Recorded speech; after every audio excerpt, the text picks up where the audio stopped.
Né le 20 février 1967 à Aberdeen, une petite ville grise de l'État de Washington, Kurt Donald Cobain grandit dans un univers marqué par la précarité et l'incompréhension.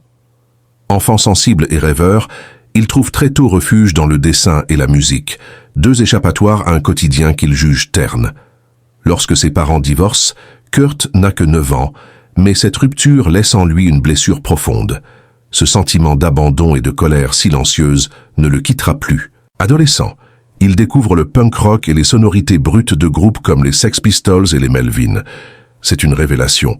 La musique peut être un cri, une révolte, une vérité.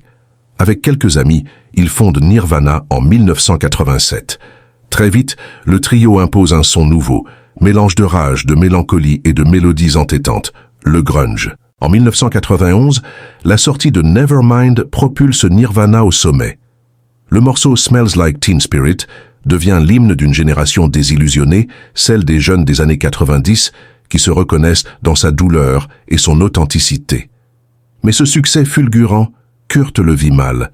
Lui qui rêvait d'honnêteté artistique se retrouve prisonnier d'une célébrité qu'il méprise.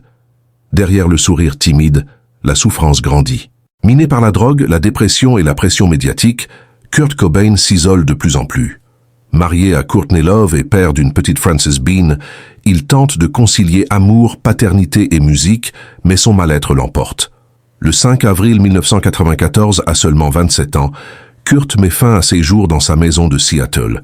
Son départ brutal fait de lui une légende tragique, symbole éternel de la jeunesse en quête de sens. Aujourd'hui encore, la voix de Kurt Cobain résonne comme un écho lointain de sincérité et de douleur.